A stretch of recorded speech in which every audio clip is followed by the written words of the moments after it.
हाँ तो प्यार से नमस्कार, स्वागत है आप सबका प्यार से study platform use coaching centre में। उम्मीद करूंगा आप लोग स्वस्थ होंगे, मस्त होंगे। आज का सेशन है, आप सबको मैंने पढ़ाया था दही वाला मगम्मा, जो कि मैंने उनका सब्जेक्टिव करा दिया था। अब पूरा स्टोरी आप लोगों को सुना दिया था। कमेंट आ रहे थे कि आप सबके लिए सर आपने तो कहानी सुनाया, उसका सब्जेक्टिव भी करवा दिया, लेकिन एक चीज़ बच गया। क्या बच गया सर? उसका ऑब्जेक्टिव कराते हैं तो बहुत अच्छा होता, क्योंकि ऑब्जेक्टिव बहुत एग्जाम में पूछता है यहाँ से क्वेश्चन। तो मैंने सोचा चलो आप सबको करा दिया जाए। जब इतना मेहनत कर ही रहे हैं तो आप सबके लिए एक और मेहनत ऑब्जेक्टिव भी आप सबको लेकर आ गए। ऑब्जेक्टिव तो बहुत सा बनेगा, 20 से 25 ऑब्जेक्टिव बनेगा, लेकिन जो इम्पोर्टेंट है, जो आने वाली है, मैंने 12-13 ऑब्जेक्टिव लेकर आया हूँ, जो एग्जाम में कई बार ये सारे ऑब्जेक्टिव पूछ रखा और पूछते रहता है। ऐसा नहीं है कि इस बार ही पूछा अगला साल नहीं पूछेगा, ये सारे क्वेश्चन रिवीजन होते रहता। तो चलिए, अगर कहानी को बढ़िया से नहीं सुने तो कहानी को पहले सुन लीजिए जाकर, तब जाकर ऑब्जेक्टिव आप लोग कर लीजिएगा। चलिए हम लाए ऑब्जेक्टिव दही वाले मगम्मा का वस्तुनिष्ठ प्रश्न, जो वर्णिका आप लोग को किताब पढ़ना है, वहां से ये ऑब्जेक्टिव है। पहला आपको ऑब्जेक्टिव है वस्तुनिष्ठ प्रश्न से कहते हैं हम लोग, दही वाली मगम्मा का पाठ का लेखक कौन है? ये याद रखना बेहद जरूरी है। कौन है? श्रीनिवास जी हैं, सुजाता, सात कोड़ी होता, सावरदैया। आप लोग को पता होना चाहिए कि दही वाला मगम्मा का जो लेखक है श्रीनिवास जी है। श्रीनिवास जी में आपको पता ही कि 4 ऑप्शन मिलता है ना। 4 ऑप्शन में जो ऑप्शन सही रहता है वो ऑप्शन को हम लोग क्या करते हैं, उसमें गोल करके रखते हैं और वो हमारा करेक्ट होता है। समझ रहे? ये 4 ऑप्शन आप लोग को दिया हुआ रहेगा पेपर में भी, तो जो करेक्ट आंसर रहेगा वही आप टिक मार कर गोल करिएगा, ठीक है। दूसरा क्वेश्चन है, श्रीनिवास जी का जन्म कर्नाटक में कब हुआ था? कब हुआ था पता होना ही चाहिए। 6 जून 1892 में हुआ था, 6 जून 1891 में, या 6 जून 1883 में, कि 6 जून 1893 में? कब हुआ था? क्या याद है आप सबको?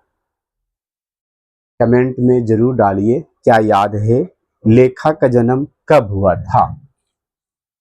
सर हुआ था 1891 में, 6 जून। ठीक है, याद रखिएगा।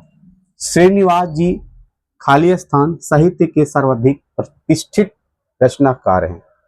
तेलुगु की, कन्नड़ का, कि हिंदी या उड़िया का? यानी साहित्य तेलुगु साहित्य का है ये ज्यादा करके प्रतिष्ठा, जो फेमस जैसे कहते हैं, हिंदी का, उड़िया का, कन्नड़ का। तो ये कन्नड़ का है। इसका कन्नड़ भाषा में लिखा गया था हमारा क्या, दही वाला मगम्मा कहानी। लेकिन इसे अनुवादक कौन किया था, अनुदित कौन किया था, ट्रांसलेशन कौन किया था हिंदी में? कौन किया था? कौन किया था?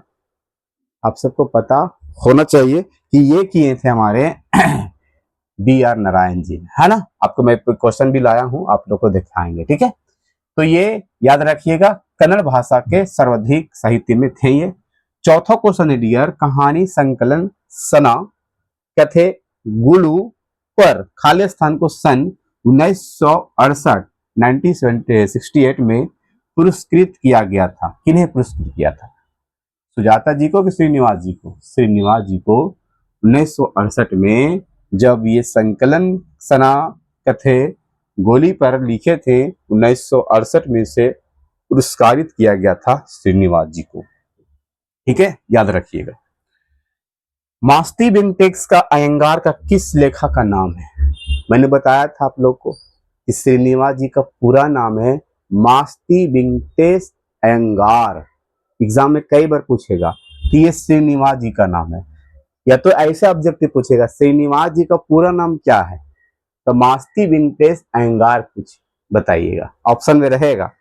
या तो इस प्रकार पूछेगा मास्ती विंटेक्स अयंगार किस लेखक का नाम है? श्रीनिवास जी का। श्रीनिवास जी का पूरा नाम क्या है तो बता दीजिएगा, मास्ती विंटेक्स अयंगार है। दही वाली मगम्मा कहानी का अनुवाद किसने किया था? मैंने बताया था ट्रांसलेशन, क्योंकि वो कन्नड़ भाषा में था। इसका किया था B.R. नारायण ने किया था, तो ठीक B.R. नारायण हो जाएगा। तो ऑप्शन रहेगा C.R. नारायण, या शॉर्ट में लिखें B.R. नारायण, आंसर नारायण है, ठीक है। C R Narayan, D R Narayan या पी आर, तो आपको B R Narayan correct answer है। ठीक है। दही कौन बेचती थी पता है?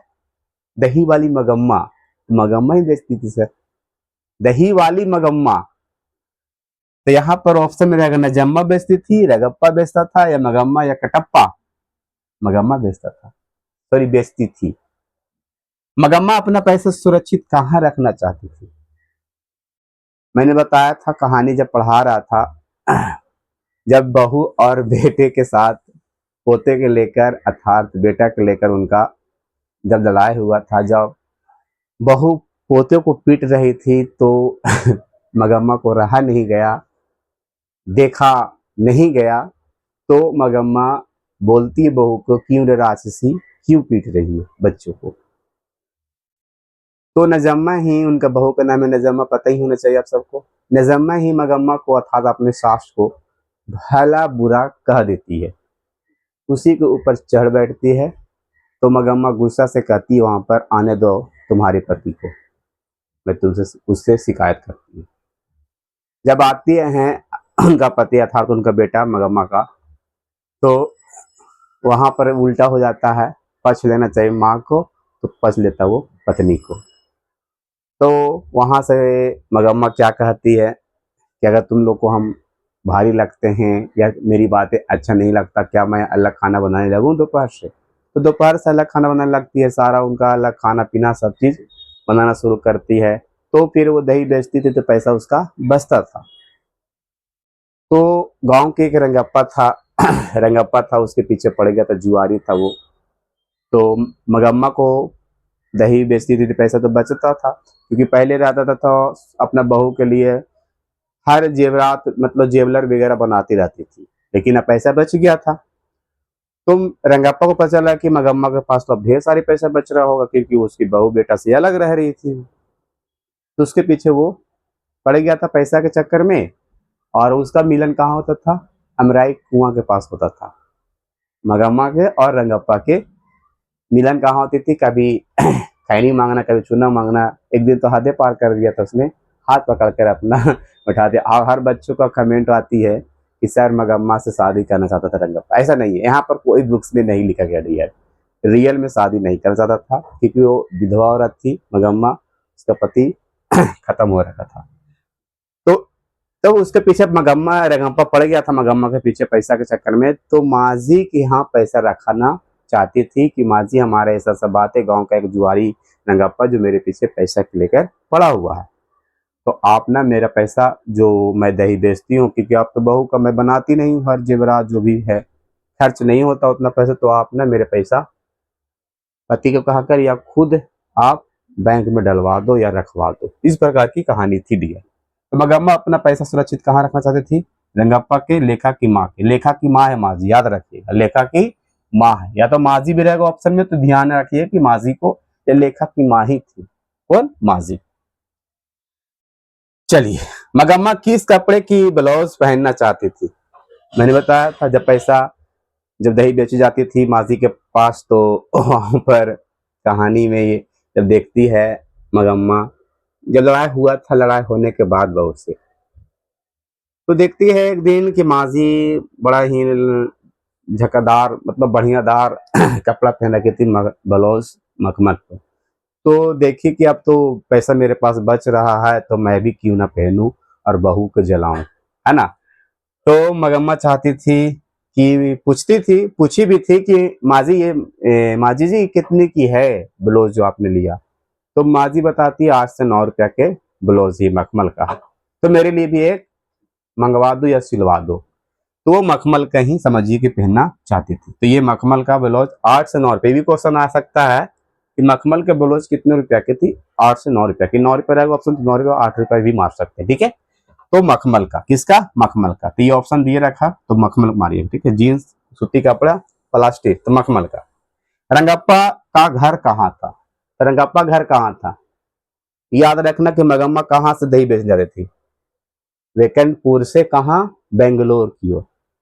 तो रंगप्पा उसी गांव का था, तो सर वेकनपुर के ही रहेगा वो भी। तो सहारनपुर का, वेकनपुर का, तो वेकनपुर का रहने वाला था, क्योंकि मगम्मा के ही गांव का एक जुआरी था रंगप्पा, इसीलिए कह सकते बेकनपुर का ही रहने वाला था, तो बेकनपुर हो जाएगा आंसर। ठीक है। मगम्मा से पैसा कौन मांग रहा था? कौन मांग रहा था? जब बहू बेटे के साथ लड़ाई हो गया था तो पता चला था अमराई कुमार के पास मिलन होती थी, तो पैसा कौन मांग रहा था वहां पर? सर रंगप्पा मांग रहा था। बेटा, माजी, बहू या रंगप्पा? रंगप्पा मांग रहा था सर। कौन? रंगप्पा। सना कथोगोली की विद्या है। सना जो लिखे हैं हमारे सना कथोगोली का विद्या क्या है? ये जो रही वाले मगम्मा क्या है? ये कहानी है, स्टोरी एक तरह से। बहू सास उसमें बातें हो रही है ना, विधवा औरत की बात है, दही बेचने जाती है, तो ये कहानी है। याद रखना, ये कहानी है। ऑप्शन रहेगा कविता है, जीवनी है, स्मरण है, तो ये कहानी है रियल में। क्या आपसे मैं ऑब्जेक्टिव पूछूं? पूछिए सर। नगम्मा की बहू का क्या नाम था? ऑब्जेक्टिव मारिएगा, कमेंट में डालिएगा आप सब जरूर, ध्यान रहेगा। मगम्मा के कुल कितने सदस्य थे मगम्मा के अलावा? जरूर कमेंट बॉक्स में डालिएगा। मगम्मा कहाँ दही बेचने जाती थी? और मगम्मा अपना दुख सुख किसको सुनाती थी? कमेंट में डालिएगा। आप सबको ये क्वेश्चन है, कमेंट बॉक्स में डालना होगा आप सबको। 3 क्वेश्चन हो गया। ठीक है। रंगप्पा क्या खेलता था? याद रखिएगा, ये भी आपको बनाना होगा। नजम्मा नजम्मा मगम्मा की क्या थी? जरूर डालिएगा कमेंट में। ये आप लोग को 4 से 5 मैंने ऑब्जेक्टिव दिया हूँ। अगर ये बढ़िया से आप देख लिए हैं, पढ़ लिए हैं, तो यही से ऑब्जेक्टिव आएगा 4 से 5। ठीक है। तो आप सब जरूर इसे याद कर लीजिएगा। Love you, bye. फिर मिलते हैं नेक्स्ट क्लास में। अगला लेकर आ रहे हैं आप सबको। इनका जो आप लोग को लक्ष्मी पढ़ाए थे कहानी, अगर नहीं सुने हैं तो लक्ष्मी कहानी भी पढ़ा रखी है, आप सब जरूर जरूर सुन लीजिए।